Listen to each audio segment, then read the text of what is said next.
A very good evening and welcome. This is Weekend Primetime News here on News First. I'm Ramesh Bandala. As always, let's start off with the local headlines tonight.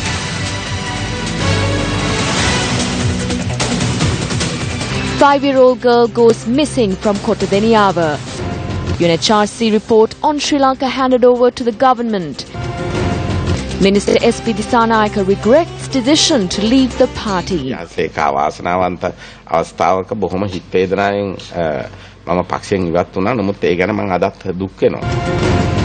Over 100 killed and many injured as crane crashes into Mecca's Grand Mosque. On to our top story tonight. Several police teams are investigating the disappearance of a girl from the Kotadeniyawa area in Dewlapitia. Police announced that they have not yet received any credible information on the whereabouts of the little girl. Seya Sadevmi, born on the 16th of September 2010, is the middle child of a family of 3 children. This is the house of Seya Sadevmi Bakmidenia, a girl who would have celebrated her 5th birthday in just 4 days' time. She lives here with her parents, her 7-year-old brother and her 2-year-old sister. Seya Sadevmi was to be admitted to grade 1 in January next year. But unfortunately, Seya went missing last night as she slept on her parents' bed. Who took Seya? News First came here to Kotadeniyawa to her house to find out. Her house is located down the Valipara in Akarangaha area in Badalgama, located on the Nigambo Kotadeniyawa road. Sadevmi is a preschool student who comes from a family of 6. According to the police, the father is an English teacher who also operates a private transport service. The child was last seen when she went to bed at 8:30 p.m. after watching television with her siblings last night. At around 8:30 in the night, she was sleepy, so I took her to bed. I slept later. She was there even at that time. When my husband returned home, she was nowhere to be seen. When the little girl went to sleep, her father was not at home and her grandparents, who had gone to attend a funeral, only returned home after 10 last night. When we returned after 10, they were asleep. My son had gone out. The children were asleep and this must have happened at around 11:30. When my son returned, it was almost midnight. The grandparents say that the front door was not locked even after their return and until their son, the father of the missing girl, returned home. When I reached here, it was 12:10 when I returned after hire. The child was not on the bed. My wife also woke up when the light was lit. Then she said that she was not here. And then she said that she might have gone to sleep with the grandparents. My mother sleeps in the next room, so sometimes her daughters go there to sleep. However, when they searched next morning, it was confirmed that she was missing. The police paid special attention to a window that was at the room she was sleeping in. 3 windows are located on the wall close to her bed in which she sleeps, and one of those windows does not have the metal railing. Sadevmi's mother confirmed that she sleeps close to this window and added that they do not pay special attention on closing this particular window. The police said that the clothes the little girl was wearing last night were on the bed this morning. The police K9 unit was also called in to assist in the search of the missing girl. However, the K9 unit only moved 100 meters in front of the house and another 100 meters to the back. Later, the police extensively searched the premises but did not find any clue on the whereabouts of the girl. Sadevmi was to celebrate her 5th birthday in another 4 days. Her father and her mother eagerly await her safe return.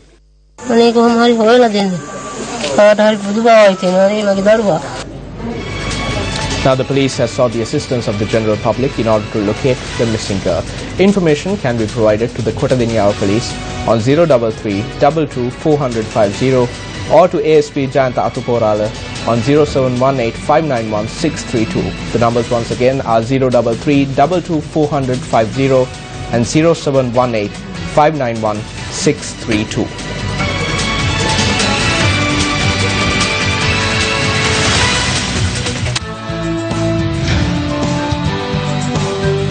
On to our developing story tonight. The Hindu website reports that the UN probe report on the alleged human rights violations has been handed over to the Sri Lankan government.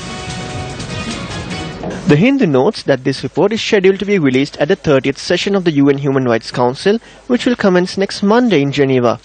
The Hindu, quoting a foreign ministry official, says that the government of Sri Lanka will take 5 days to make its response in writing. In March 2014, the United Nations Human Rights Commissioner called for an investigation into alleged human rights violations said to have taken place during the final phase of the war. Thereby, a 3-member committee headed by Martti Ahtisaari, the former president of Finland, conducted the investigations. However, as they were denied entry to the country, the investigations took place from outside of the country. The United States of America, which was the country that forwarded the resolution against Sri Lanka in 2014, said that it will support the country this time around. The United States believes that with the political reformation in the country, it is able to conduct a credible and successful internal investigation into alleged human rights violations in the country. In this backdrop, the report on the alleged human rights violations in the country will be taken up on the 30th of this month. The wild elephant that was terrorizing persons on the Mattala-Hambantota main road is yet to be driven back into the wilderness. The Department of Wildlife says that this elephant is on a rampage as a result of the periodic condition known as must, a common occurrence among bull elephants. A three-wheeler met with an accident yesterday on this road as a result of the rampage-style behavior of the elephant.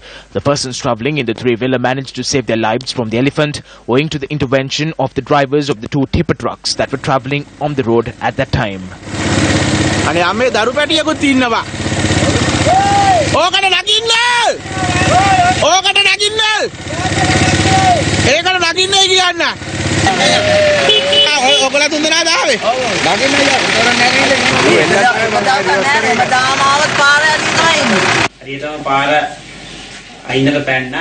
I saw the elephant on the road. I wanted to move to the right lane on the road.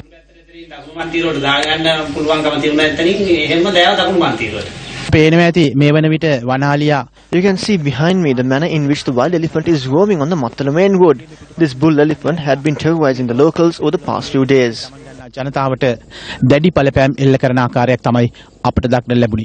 The lone elephant, which had been roaming on the road for a long time, had stormed into the villages last night and caused damages.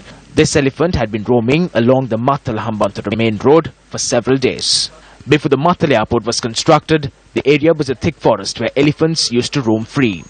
However, the development process has disturbed the habitat of the elephants, causing many changes to the wilderness. Wildlife officers say that the development activities had taken place right across the elephant pass leading to Lunugambera to the Bundala National Park, and as a result, several herds of elephants continue to encroach in the forest close to the villages. The elephant pass or the elephant corridor from Mattala to other areas such as the Bundala National Park are no more. The elephant pass to travel to Veeravilla is also no more. The human-elephant conflict in the area has also escalated. The habitats of the elephants have been destroyed for the development purposes. Unfortunately, flights do not arrive to the Mattala airport. The elephants have lost their habitat. The people in the area have to experience a loss of property and life. A resident from the Sungavilla Polonnaru area was killed in a wild elephant attack early this morning. Wild elephant officials said that the victim was attacked when he had attempted to chase away the wild pachyderm that was close to his shop. The victim was a 53-year-old father of 3. The Newsfirst Come at the program, aiming to highlight the issues faced by the people of Min area, is currently underway.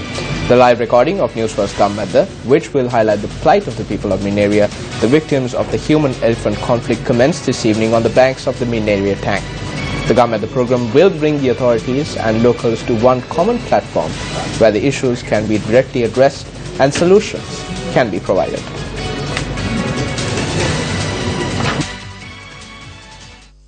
Sri Lanka is considered to be one of the key places in the journey of human evolution.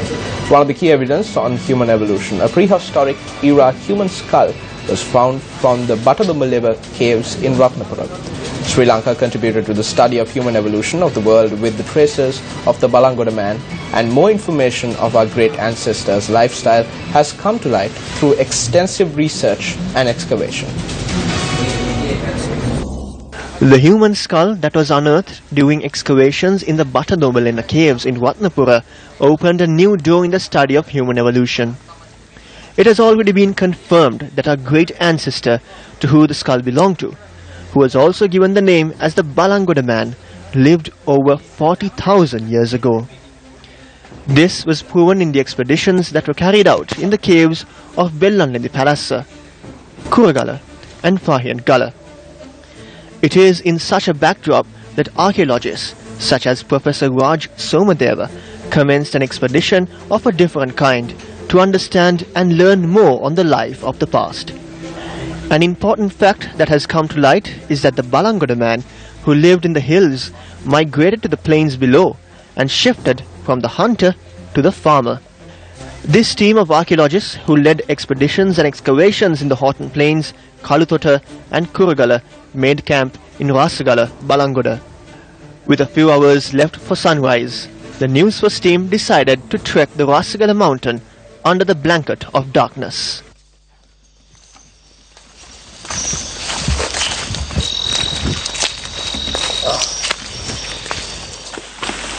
Well, we are on a venture to locate for more evidence of the Balangoda man, our historic ancestor, right here in the Rasagala mountain. Now you must be wondering why we are venturing on this search for evidence at this time of the day. Actually, it's 3 o'clock early in the morning.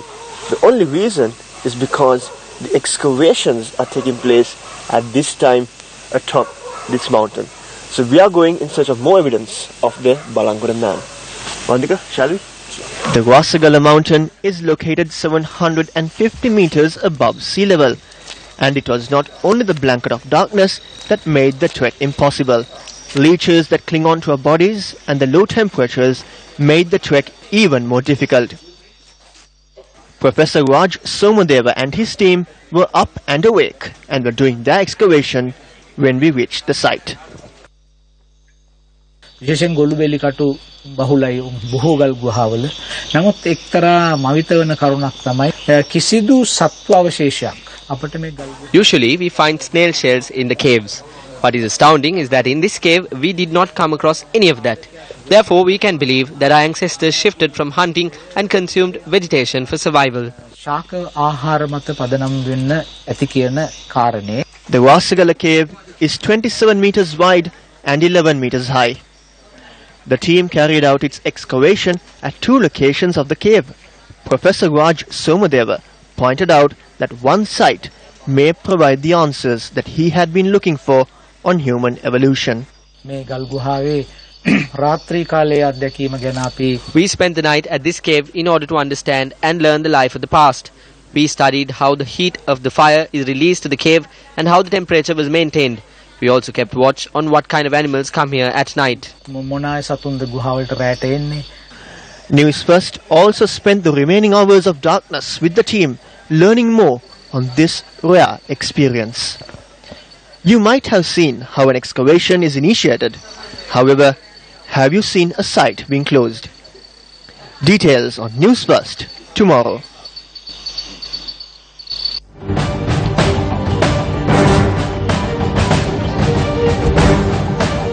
The first flag to mark Prisoners' Day was pinned on President Maithripal Sirisena today. The flag, which is annually presented by the Prisoners' Welfare Association, was presented to the President at the President's official residence in Colombo. Advisors of the association and the Commissioner General of the Prisoners' Welfare was present at the event.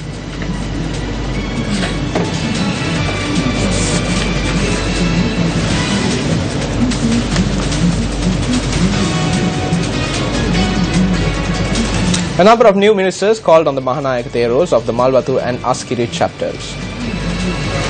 Minister SP Disanayaka called on the Mahanayaka of the Askiri chapter of the Siam sect, Most Venerable Galagama Sri Attadasi Thera this morning.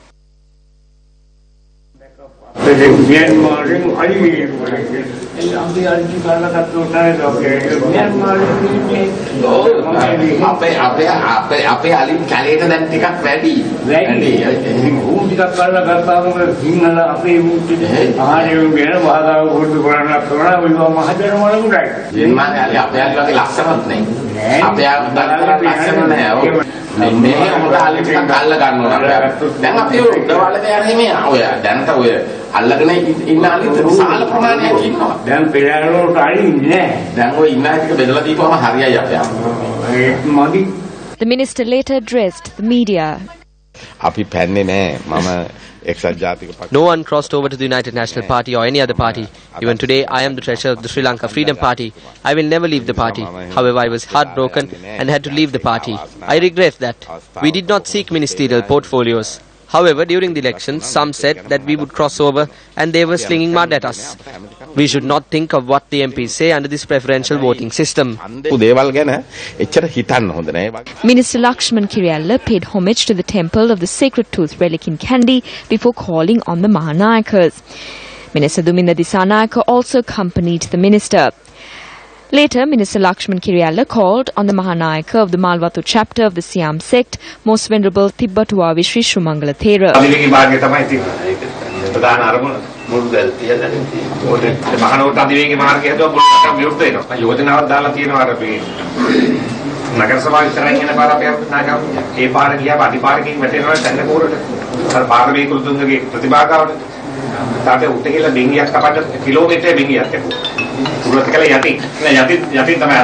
Thereafter, the minister called on the Mahanayaka of the Askiriya chapter of the Siam sect. Minister Duminda Disanayake also called on the Mahanayakas today.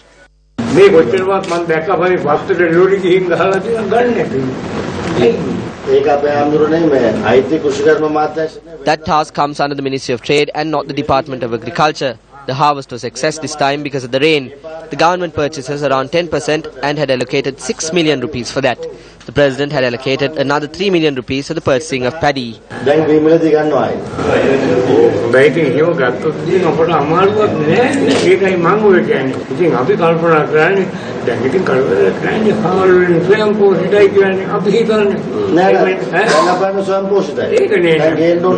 Thereafter, the minister called on the Mahanayaka of the Malwatu chapter of the Siam sect. Events were organized to welcome the Speaker and several ministers of the new government at a number of locations around the country. A large group was in attendance at the party office in Gampaha to welcome Speaker Karu Jayasuriya. We will create a code of conduct for all the MPs in Parliament. We are also hoping to provide the opposition with better powers as proposed by the Prime Minister, and we will be supervised by the President. We need to stop the corruption in the country and the seeking of political revenge.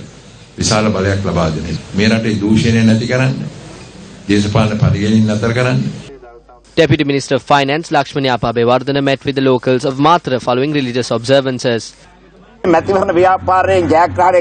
accepted the ministerial portfolios based on the decision made by the party. After the elections, the Central Working Committee of the party decided to join with the government and form a consensual government. Some others had other views. You witnessed how some obtained positions. We were with the party. That is my way of taking straight decisions. Do not hint at anyone and do not blame anyone. Do not hate anyone. Remember that it was the senior politicians who misled the public. The United National Party parliamentarian S.M. Marika attended an event in the Megodakolonnav area in Bellampetia today. The event was organized by area residents to welcome MP S.M. Marika. We did not appoint individuals who lost the election going against the people's mandate back into parliament, but the SLFP, the TNA and the JVP did so. Now a cabinet has been appointed. There are insane people, drug peddlers, murderers and 2 ethanol dealers. This is a band of thieves. A world-class thief tried to get back in with the intention of extorting. That has not been given. Now the people are astonished and are watching why the thieves who lost were given ministerial portfolios. We have a backbone. That is why we are facing the media and saying that there are thieves and drug peddlers in this cabinet. The Janasitha Peramuna convened a media briefing in Colombo today. The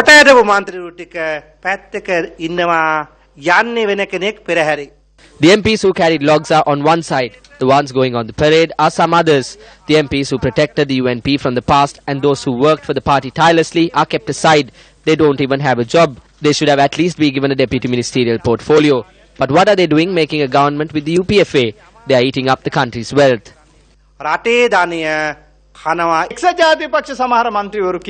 There are some MPs in the UNP who are hoping that they will at least get a deputy ministerial portfolio. We know this. They come out and criticize. They say that there are drug dealers and ethanol smugglers within this cabinet. A vote was taken in Parliament to increase the number of cabinet ministers to 93. 143 MPs voted in favour of this, while only 16 voted against. None of these MPs were there to talk at this time. But now they are saying that there are ethanol dealers, drug peddlers and fraudsters within the cabinet. What is evident through this is that they have gone into Parliament hoping for something in return for themselves. At least 107 pilgrims were killed last night and 238 injured when a construction crane crashed through the roof of the Grand Mosque in Saudi Arabia's holy city of Mecca. The crane appeared to have snapped and smashed through the ceiling on the eastern side of the largest mosque in the world, following high winds and heavy rain. Our representatives have visited the site and informed us that no Sri Lankan was harmed. We have not received any reports as yet. Sri Lankans are safe. Newsfirst also contacted MHA Halim, the Minister of Muslim Religious Affairs, in this regard. We have had communication with the embassy. None of the Sri Lankan Hajj pilgrims were injured. The Sri Lankan pilgrims are in Medina and not in Mecca. Therefore, we have not received any report of a Sri Lankan casualty. Newsfirst also contacted a Sri Lankan in Saudi Arabia for more details. Now the situation has been brought under control. Everything is okay, back to normal, and pilgrims are doing the Hajj rituals as usual. And as for the government of Saudi Arabia, the Makkah governor, Prince Khalid Al Faisal, has appointed a special committee to go into this and find out the reasons for this incident, for this tragedy. And about 205 people were warded, and now 95 people have been discharged from the hospital, and there are no serious cases except a few. And India has lost two pilgrims, and everything under control now, back to normal. A weekend newspaper, the Ceylon Independent, says that the issue surrounding the removal of the governor of the central bank has been swept under the carpet. The paper notes that certain MPs who were in the opposition during the 100-day government are silent now with regard to the issue. The Ceylon Independent says that the silence on the matter of expelling Governor of Central Bank Arjuna Mahendran for the allegation of insider trading pertaining to the Treasury bond issue is seemingly apprehensive. It adds that those who called for Mahendran's removal from the post of governor have now been appointed as cabinet ministers. The Ceylon Independent adds further that a group of opposition members protested outside the central bank on the 18th of March 2015 against the matter. On a concluding note, the paper questions that whether these individuals are being silenced forever or whether some form of action can be expected from those who are fully committed to cripple the 100-day government. Central Bank bond issue unresolved. Issues surrounding the avant-garde security services unresolved. Case against Kampula Vidanage Samantakumar alias Velesuda unresolved. Case against Kumaran Padmanathan alias KP unresolved. Death of rugby player Wasim Tajuddin unresolved. Issues surrounding the outer circular highway unresolved. Pumping and dumping issue at the Colombo Stock Exchange unresolved.